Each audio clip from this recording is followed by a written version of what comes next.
received this very cryptic email from someone who I think claimed to be affiliated with Robert Downey Jr. Typos in the message, no logo. Yeah, very sus. Then not much else happened for like several months. And then, so I think the initial contact would have been around like June 2020 or so. And then fast forward to the fall, like September or so. Now I get an email from someone who claims to be Robert Downey Jr. saying, oh, hey, like, glad you're interested in talking, like, let's FaceTime. So then, oh, okay, all right, whatever. Here's my number. Just called me. Still kind of not truly like, believing what's going on. And then lo and behold, he FaceTimes me, I answer, and it's in fact like it's Iron Man, it's Robert Downey Jr. I'm like, oh my God. No question that Michelle Obama, such a distinguished Princeton alum, very much a person that I look up to, absolutely loved reading her book, Becoming, and learning about both her time at Princeton and her time beyond that. No question that, that tweet was one of the ones that hit closest to home. Seeing Justin Trudeau, Prime Minister of Canada, I'm a proud Canadian. For anyone who does not know, seeing that happen was really incredible and almost full circle, because I've actually had the chance to meet Mr. Prime Minister Trudeau before. The first thing I did was I ran upstairs to tell my mom, because my mom was also working remotely from home. My dad was actually still going into the office. So I told my mom, put my dad on speakerphone, shared the news with both of them. And it's actually quite funny because my mom takes like social distancing precautions super seriously. So she had quite literally refused to give me a hug in like the 2 to 3 months that had passed since I'd gotten back home to Montreal and when I got that phone call. But she was really just so overcome in that moment that, she broke that rule of hers and she just kind of embraced me. 1, 2, 3.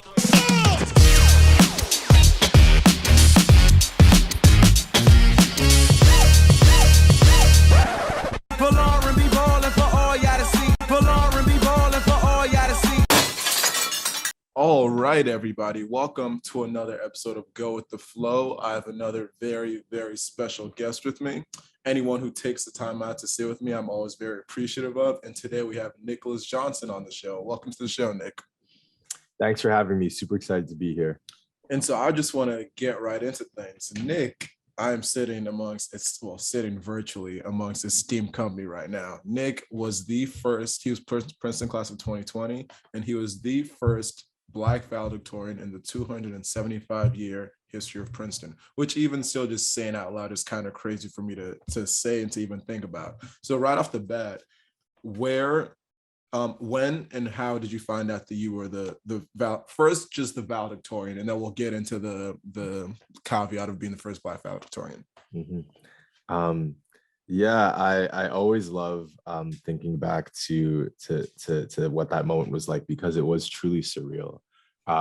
So flashback to spring 2020, all undergrads had been kicked off of Princeton's campus. I was finishing the end of my senior spring at home, which is Montreal for me. So more or less a series of events where I got a phone call from Princeton. I picked up the phone and it was Jill Dolan on the other line. So already off the back, I'm like, okay, since when does Jill Dolan? either you're in trouble or it's something good. Yeah. Yeah, exactly. This could go one of two ways. And I really don't know which way it will go. Of course, she kind of asked, oh, is this Nicholas Johnson I'm speaking to? I said, yes, of course, super excited to chat. And she gave me that news over the phone, and it was really so surreal. I don't think it registered at first. The first thing I did was I ran upstairs to tell my mom, because my mom was also working remotely from home. My dad was actually still going into the office. So I told my mom, put my dad on speakerphone, shared the news with both of them. And it's actually quite funny because my mom takes like social distancing precautions super seriously. So she had quite literally refused to give me a hug in like the 2 to 3 months that had passed since I'd gotten back home to Montreal and when I got that phone call. But she was really just so overcome in that moment that, she broke that rule of hers and she just kind of embraced me. So it was truly, truly incredible. Love that story. And as someone who I like to say that my chances of being valedictorian were out of the door after my first round of midterms freshman year, is that a call that comes out of the blue, or do they give you some sort of inclination or warning that, okay, this is something that you're in the running for? How was that call for you?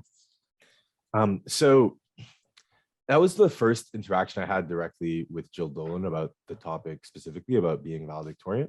That being said, so based on, I guess, my limited understanding of the selection process, all students that are being considered for the role do have to receive some sort of nomination from faculty that have either worked directly with them through coursework or through research.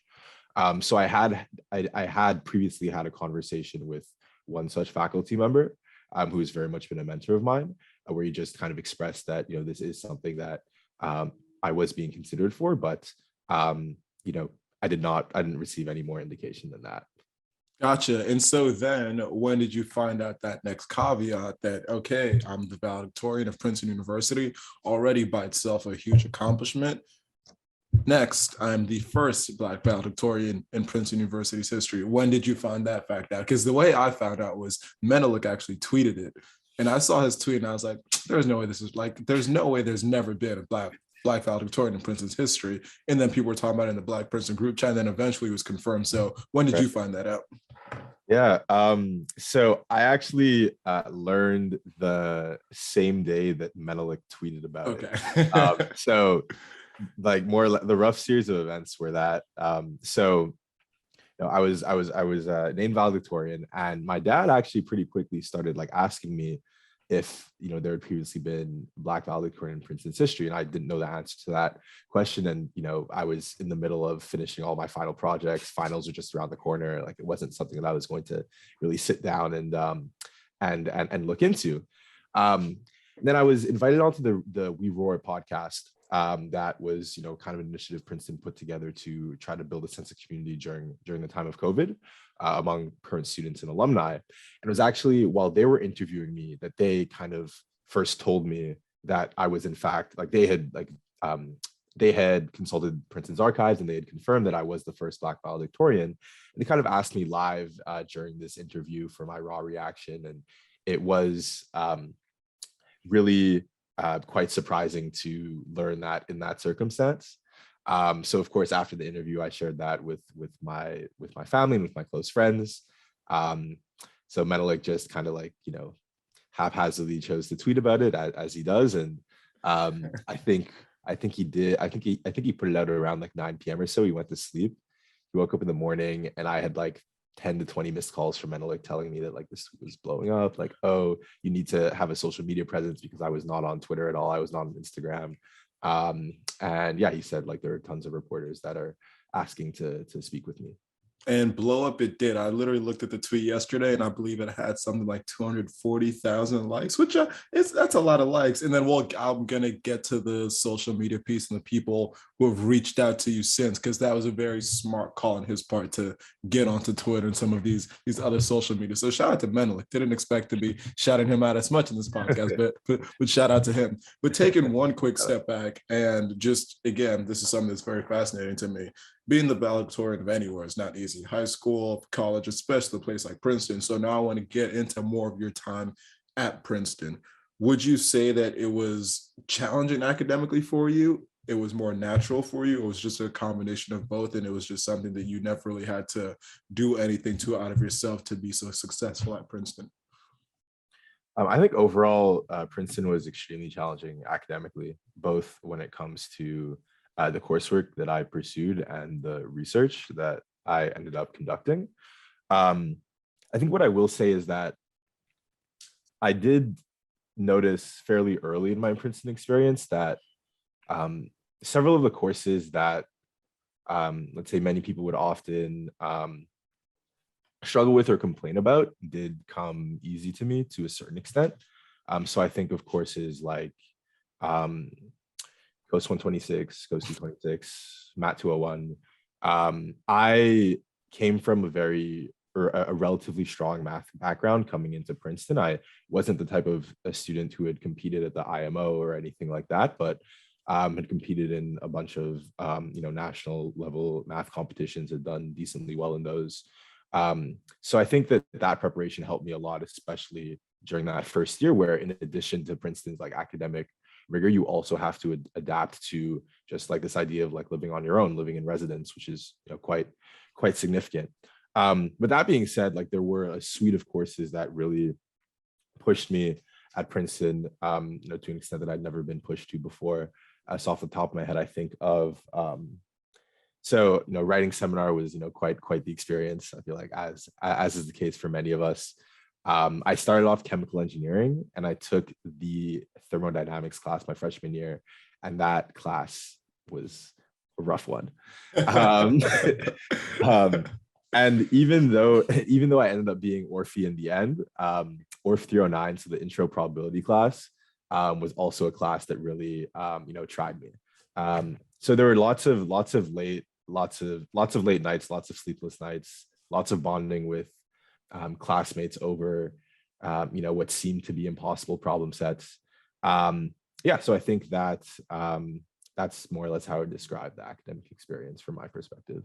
Yeah, and honestly, I'm glad that you said that there were some challenges for you, because if you would have been like, oh, it all came so easily to me, that would have made people listen and be like, okay, maybe it's actually unachievable to be valedictorian because it's something that has to come so easily to me. So I'm glad that at least you're a human like the rest of us and you went through those struggles and everything. But two things that you mentioned. First, I also started CB, so chemical and biological engineering. Didn't even make it as far as thermodynamics or whatever. I literally lasted maybe half a semester, and then I was like, okay, this isn't for me. And a big part of that was Coast 126, like you mentioned. And so for everyone listening, Coast 126 that's our intro computer science class, and it is marketed as an intro computer science class, but that could not be further from the truth. And when I tell you, I struggled so badly in that class, and people always say computer science is either for you or it's not for you. It was definitely not for me. And so, yeah, that was just one of those classes where my first semester at Princeton, I was doing that. I was doing math, I was doing physics, and I was doing chemistry. And I was like, okay, this combination is not going to make my journey here very enjoyable or pleasant at all. And freshman year was not pleasant because of it, and quickly realized I need to switch out. But again, good to know that you also went through your struggles like most of us do. Some of us, we figure out whatever path it is that we want to do. You said you switch your major. Most people end up switching your major. So there's many different paths to being valedictorian and to not being valedictorian. Absolutely. No, could not stress that enough. I think that that is a question I get a lot in one form or another. Was Princeton just super easy for me? And the answer is it really was not. And all of my close friends can attest to that. Yeah, and so next, more just trying to unpack your Princeton experience specifically. The way you spent your time and the balance that you had is something that I'm very curious about, because another, I guess, a stereotype that you would hear about people who are getting perfect grades and are valedictorians is they never leave their room, they're hermits, they're studying all the time. But from what I remember, I would see you at the gym, I'd see you at Black Box, so you were a social enough person. How were you able to break down your time, and what would you say how were you able to distribute your time amongst a lot of things so you weren't a hermit only? Right. Yeah, I think that I think in my experience, Princeton was many things, and one of them was a crash course in time management. I thought I did a decent job at organizing myself coming into Princeton, but that was really not the case. And I think that what I realized is that I think it can be a very personal decision, but at least with respect to how I think about how I spend my time and how I kind of structure my life, it is really important for me to both have personal time to myself, which largely consists of working out at the gym, which is why I would see you and Dylan all the time, and also just spending time with close friends doing things that aren't strictly related to coursework. Those are two things that I think were really important just for my own mental health, and also for time spent at the gym and time spent hanging out on like non-Princeton related things ultimately just helped me focus better when it did come to sitting down and actually hammering out a problem set or working on a Princeton focused research project. Another thing I will say too is that one thing that I had kind of been told coming into Princeton, and I quickly like realized was in fact true during my first year, was just this idea of so listen, at Princeton, we have an opportunity to share a space with some incredible peers, arguably the brightest people in the world. And I think that a lot of the learning that I ended up doing while on Princeton's campus came from just conversations I had with other peers. And these weren't even necessarily like people who ended up being very close friends of mine. These are people who I just had the fortune of meeting, and I had the fortune to learn from their kind of incredibly unique experience. And I think realizing that was another big driver to making me want to be sure that, as best as possible, I spent a lot of my time on campus just meeting some of the other people that I got to share campus with. So yeah, I guess that was a bit about how I thought about my time management or personal life on campus. Yeah, and again, a couple more things with what you just said, because I couldn't agree more, especially when it comes to the first and last thing. First being time management. That was one thing where, again, in high school, you kind of get through it. We all get into Princeton. We're like, okay, we have it all figured out. We know how to do this. Princeton is going to be a cakewalk. You get there, and then you have the power to set your own schedule, quite literally. You can or can't show up to class. No one is going to come looking for you. There's all these extracurriculars. You want to have a social life, and you're like, okay, these are 65 things that I want to do in a 24-hour period, 7 days a week. How do I make it all happen while also getting sleep, getting good grades, doing it all? And so everyone has their own little piece of time where everyone finds their own journey to finding how to manage their time best. Mine, I wasn't able to get there until probably halfway through my freshman spring. So everyone has their own individual timeline. But when you are able to figure out how to manage your time, it really, really does make a world of a difference. And then another thing is, for anyone listening out there who, again, like I mentioned before, thinks that the only way to be successful academically is to only study 24/7, it's very refreshing to hear that, again, valedictorian of Princeton University, he works out, he has his fun, he's not a hermit. So I've never subscribed to the opinion that there's only one way to do things and be successful academically, and that's to just study. And so again, this is just helping my own narrative that I am all for fun. You could work hard and play hard and still do both. And then lastly, the ability to, or the occurrence that you said of learning outside the classroom, because one thing that I've stressed so importantly is that in my 4 years at Princeton, I learned the most every single summer time, which was time outside the classroom. And then also when I'm on campus, when I'm having these one-on-one conversations with people in eating clubs, in dining halls, in just whatever setting. So there's never a time for you to sort of let up, because when you're outside the classroom, there's still so much knowledge to be gained. So yeah, just again, very, very good advice and things that I've thought about myself too, that it's good to just hear someone else reiterate a little bit. Of course. Yeah, absolutely. I think everything that you just said really does resonate with me. And I think just on that one point about, there being multiple paths that you can take to achieving anything, I think that one thing that I have noticed is that I've had a lot of, so there are a lot of people I met and I got to know on campus very well through methods that had through means that had nothing to do with academic coursework or research. So I think to a lot of the people that I'd often play pickup basketball with, say, I actually ran into a couple of them over the weekend. I spent Juneteenth in New York, and it was the first time I'd seen them since we all left campus, and they kind of came up to me and they said, "Oh wow, Nick, we had no idea that you spent so much time focusing on academics. We kind of knew you on the basketball court." And so it's kind of cool to to have this refreshing narrative of oh, that guy we play pickup basketball with having this role. And I think that's those types of conversations have been somewhat of a commonality, and I think that those have actually been quite refreshing. And it's so funny and crazy how that happens at Princeton. I've also had the same thing, not for me being valedictorian, people because I play a lot of basketball, but there's no other side to it. There's no you're so smart. It's there's some people who you see going so hard on nights out at the eating clubs, and you're like, oh, that person's a Shapiro, that person is this, that person is that. You're like, that same person who I was just seeing do all that. And for me, that is what I love so much, because again, life should be about that balance and working hard and playing hard. So then taking it back to 2020 and more about the mindset of COVID disrupting your college experience, because class of 2020, you guys were the class that was the OG COVID class where you didn't get the last month and a half, 2 months of your college experience.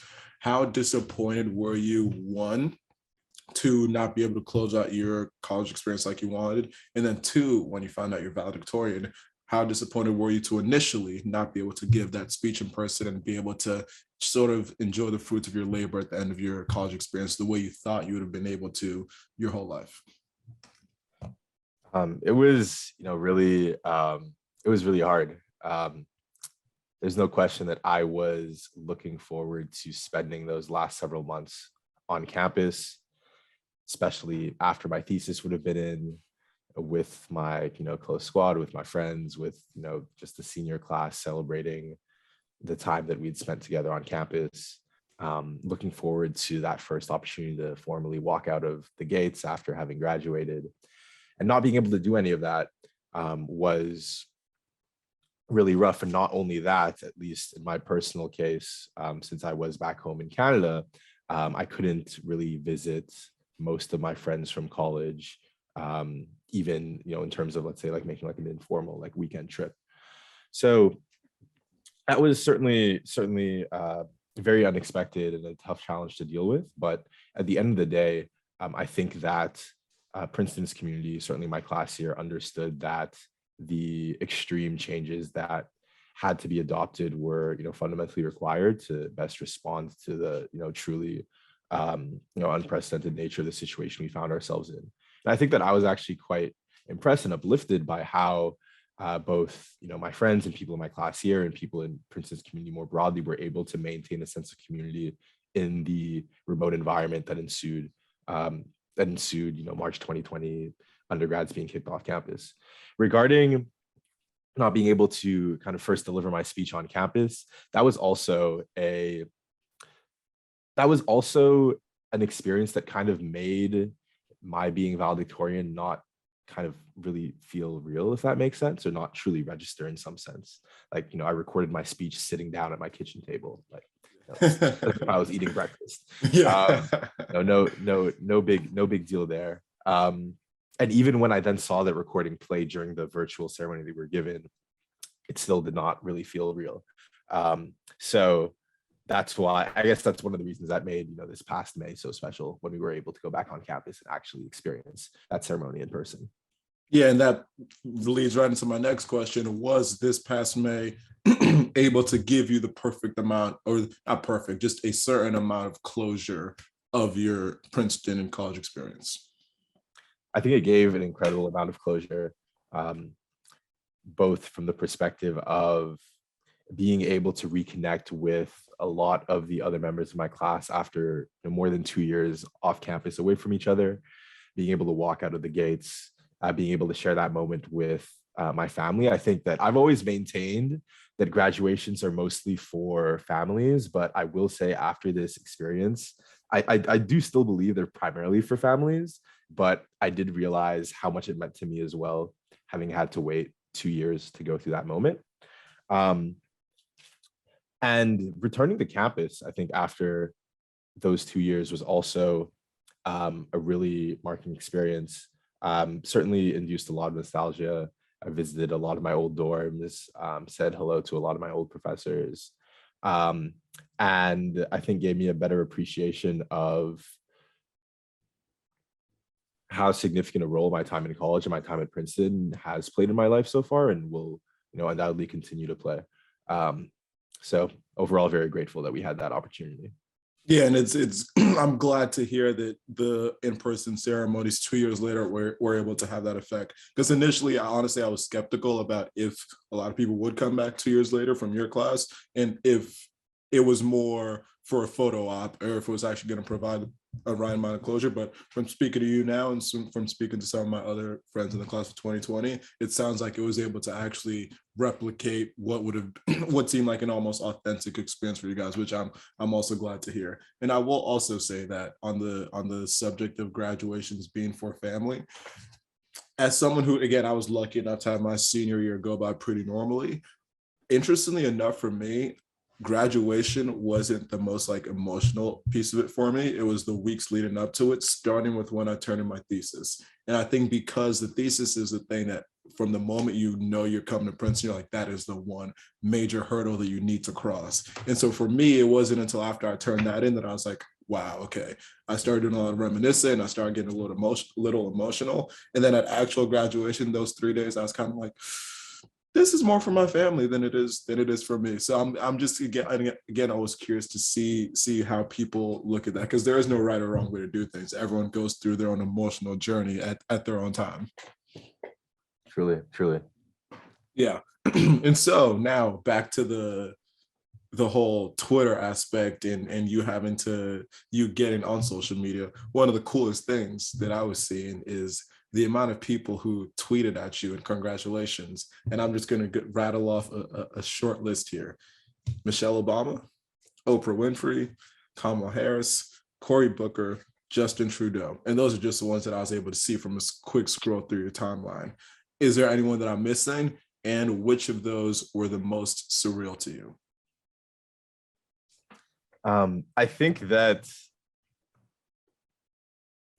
of the people who tweeted directly at me, I think those are the people that come to mind off the top of my head. They were all surreal in their own way. I think that this was very much happening during a time when I was still focused on like handing in my final projects. I don't think I had any final exams that semester. So because of that, I just had several final projects I had to be turning in. I think the thesis was already in at this point. And then there was also the further backdrop of, me receiving an insane number of media requests to give interviews to various news channels. So I actually was very grateful to have the communications team at Princeton helping me manage a lot of this inbound. In particular, they set up a little Twitter filter to kind of filter through all the tweets that were adding me. So they were the folks who always flagged these tweets. And I think that no question that Michelle Obama, such a distinguished Princeton alum, very much a person that I look up to, absolutely loved reading her book Becoming and learning about both her time at Princeton and her time beyond that. No question that that tweet was one of the ones that hit closest to home. Seeing Justin Trudeau, Prime Minister of Canada, I'm a proud Canadian. For anyone who does not know, seeing that happen was really incredible and almost full circle, because I've actually had the chance to meet, Mr. Prime Minister Trudeau before when I was much younger. I think I was around the age of 12 or 13. So that was truly incredible. Kamala Harris, Vice President of the United States, first Black woman to hold the position, like absolutely insane. And those are all tweets that I've kind of saved and always look to every now and then when I do want kind of further sources of inspiration or further sources of motivation. Yeah, and Michelle Obama, first of all, I had her brother, Craig Robinson, on, and he's going to be a part of this series. And ever since I started the podcast, I was like, there's two dream Princeton guests that I want to have on. It's Michelle Obama and Jeff Bezos. For whatever, those are the two that I want to have on. So I'm just putting that in the ether for when this podcast becomes so popular that she'll have to say yes to the request. And did anyone reach out through any other means to say congratulations or not really? So a handful of other people did as well. So I know you had Governor Phil Murray, I believe, on a Phil Murphy. Phil Murphy, sorry. So he gave me a phone call actually. Wow. And we chatted over the phone for a bit, which was wonderful. The Governor General of Canada wrote me a letter. The Governor General of the Bahamas wrote me a letter. So also, for anyone who doesn't know, I also have proud roots in the Bahamas and in Jamaica. And then I also received a letter from Sonia Sotomayor, which was like insane. Wow. I think those are some of the other people who reached out off the top of my head. Wow. Okay. And then just staying on the line of the celebrities loving you. You were included in the music video for Pharrell and Jay-Z's song Entrepreneur. First question, how did you learn about that opportunity? So it was actually quite haphazard. I got an email from an individual who I believe was either the artistic or the creative director for the video, or actually no, was an individual who was the assistant to the creative director for the video. And they wrote me this a kind of very brief email, very little context, very little like let's say no logo, like no, let's say link to a LinkedIn profile. So very little information I could use to due diligence on. Very much seemed like very sus. All right. And it just so happens that so my sister, older sister Anastasia, 4 years older than me, she's absolutely incredible. She wears many hats, one of which is doing a lot of work in the performing arts space as a singer and as an actress. So anything like celebrity / Hollywood related, I always like run by her because like she's my source of diligence. So I'm like, all right, hey, like, what do you think of this email? Like, should I answer this? Like, should I not answer this? What's going on here? She said, okay, definitely answer. So I answered. And, I think after an exchange of 3 or 4 emails, I started to believe it was kind of like a legitimate inquiry for me to be a part of the video. I think I'm only in it for like a brief, like 2 or 3 second clip. They had me filming for, I think, 2.5 hours. That is like so funny. It was quite funny. They just had me walking up and down the streets of Montreal. They sent a film crew to record it because, again, this was during COVID, so they weren't kind of flying anyone. They weren't flying the talent, I guess, to the central like filming location. So yeah, I had like a film crew following me around the streets of Montreal for like 2.5 hours. It was like quite fun. No, that's hilarious because people watching were probably like, oh, this man's about to have like a whole documentary on him, and they're like, wait a minute, 3 seconds, which first of all, still absurdly cool and very, very insane. But it's just funny how that works out, that so much of it gets left on the cutting floor. And so did you have and also hilarious the thing that you might have just ignored that email. Like, what if your sister wasn't that person to be able to do that due diligence? You would have been like, I'm just gonna ignore this. But did you have any contact at all with Pharrell or Jay-Z? Unfortunately, I did not.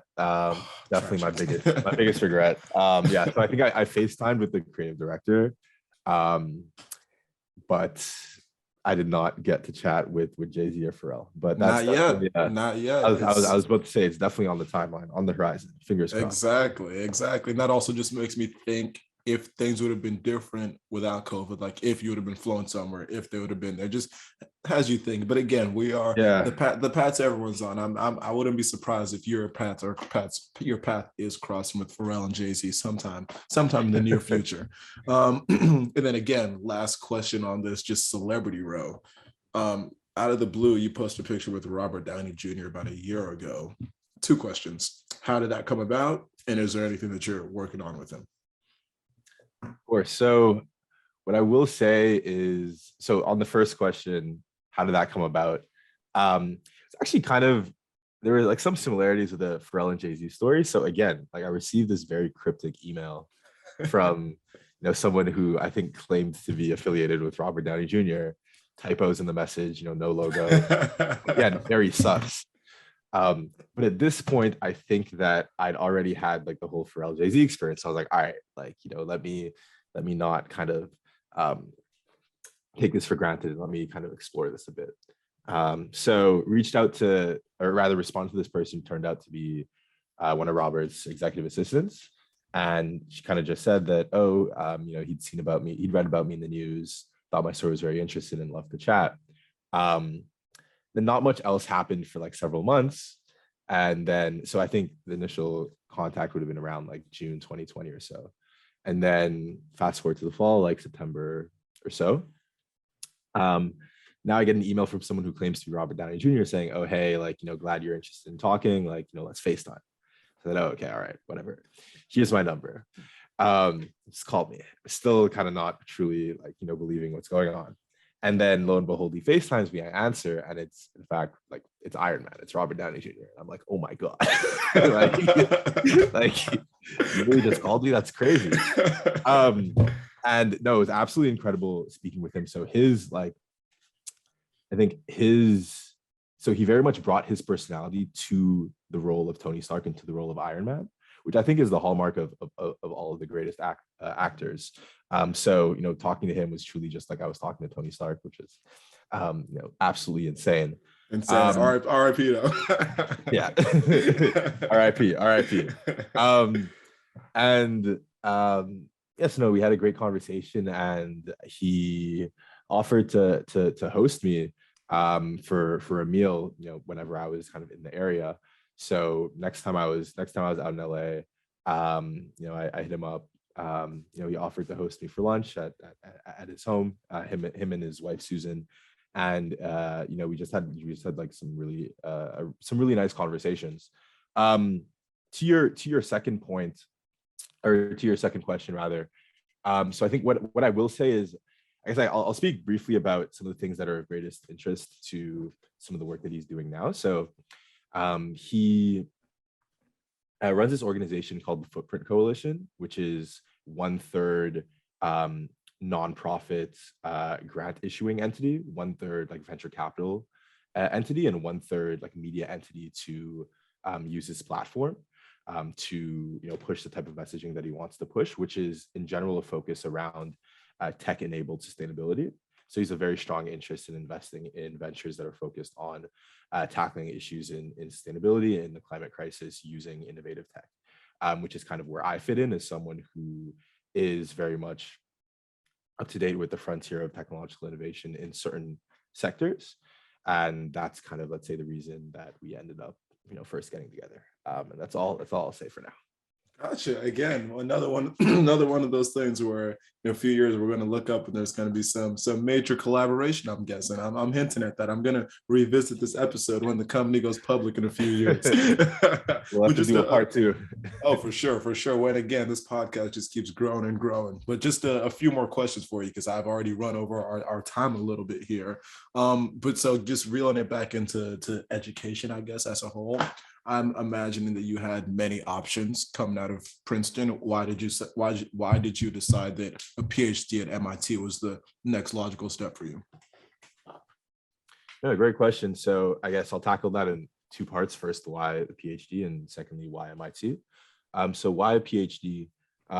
Listen, at my heart, I consider myself to be a technologist and an innovator, and whatever of my life's work, I do want a strong component of it to be pushing the technique of what's technologically feasible in the world in such a way that augments the quality of life that's accessible to most humans. And I felt like in order to best position myself to be able to drive that technological innovation, PhD level training would be absolutely invaluable. So that's more or less the thought process that led myself to the PhD. And of course, there were some other considerations like the fact that I had pursued some research experiences as an undergrad and in general had done decently well on them and realized that research was something that I enjoyed. Second part, why MIT? So there were a couple of reasons. I think first and foremost, my advisor is what drew me to MIT. So I work with a professor by the name of Dmitry Bertsimas, who's an absolute legend in the field of operations research. So call it the first half of Orphe, if you will.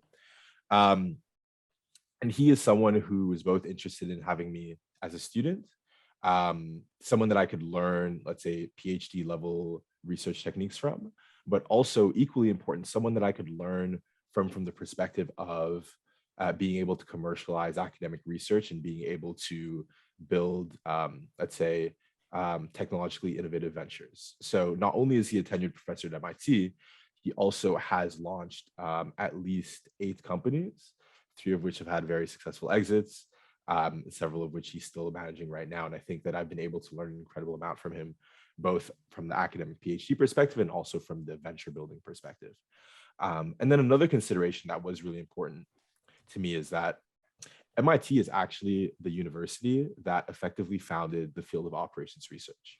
So it started as a field during World War II. By a group of physics professors at MIT that realized there were some interesting optimization problems that you could solve that would help in the allocation of supplies and resources to some of the Allied forces that were fighting in the war. And I think the last thing I would mention is just that after spending 4 years at Princeton, in the city of Princeton, I wanted to be in an actual city. So. Fair enough. And again, I asked that question knowing that from anyone from the outside looking in being like, it's a PhD at MIT. If you have that opportunity, why would you not do it? So obviously there's no reason not to, but again, it's just good to hear your reasoning. And then just two last questions for you. And the first one is kind of unrelated, just one little thing that I've seen on your Instagram a little bit, something called the Black Wealth Club. And I've seen it on your Instagram, but not really been able to get a good understanding of what that is. So could you just give an explanation of what exactly that is? Of course. So the Black Wealth Club is a Canadian nonprofit that's focused on identifying emerging Black Canadian leaders and helping to equip them with skills to build wealth and to reinvest it in the Black Canadian community. We were founded in November 2020 by a close friend of mine, Alexander Sonora, and a mentor of mine, Paul Desmarais III, who is one of the foremost fintech investors and asset managers in Canada. And I think that the work that we do is really focused on, helping to provide additional resources to Black Canadians across the professional spectrum. I'm really with this hope of helping to empower them and helping to facilitate their mission and their life work, which in large part relates to providing opportunities to the specific communities that they are a part of. We recently rebranded as the Afro Descendant Leadership Alliance. So you'll probably be seeing a lot more of that, as opposed to, you'll be seeing a lot more ALA as opposed to BWC on my Instagram. But I guess that's like the brief on that organization. Gotcha, perfect. And then I guess just the perfect place to wrap up this, first of all, phenomenal podcast episode. It's every single one of these that I've done, you just learn so much, and it's just such good content. So thank you again for taking the time out. But just as a place to end, as I mentioned, as we've touched on, you are, again, first Black valedictorian in Princeton's 275-year history. Even just being a valedictorian of Princeton is so impressive in and of itself. So for anyone listening who is either rising college freshman, high school student who wants to go to an Ivy League one, or just any place of higher education, what advice would you give them for being able to stay the course when things get difficult and being able to sort of just maximize their full potential in whatever field, whatever school it is that they choose to, wherever they choose to go? Great question. I think that there are several pieces of advice I would offer. First is be sure that you are able to find what you're passionate about. And once you do find what you're passionate about, really be confident and have the courage to kind of pursue it to the best of your ability, given the opportunities that are available to you. I think the second piece of advice I would give is to always remember your why when it comes to moments that are difficult, when it comes to those moments in time where you might not feel as motivated as at other times, or as invigorated as at other points. I think that remembering why you committed to pursuing an opportunity or pursuing an experience can often be that driver that takes you through those rough periods on the road. And third, a quote that I think I've heard a lot, might be overused, but is one that I've really taken to heart, is just this idea of success being rented and not owned, and that rent being due every day. That's a bar. Truly, it is a bar. I think that it's very much in keeping with this idea of greatness being defined as being consistently good.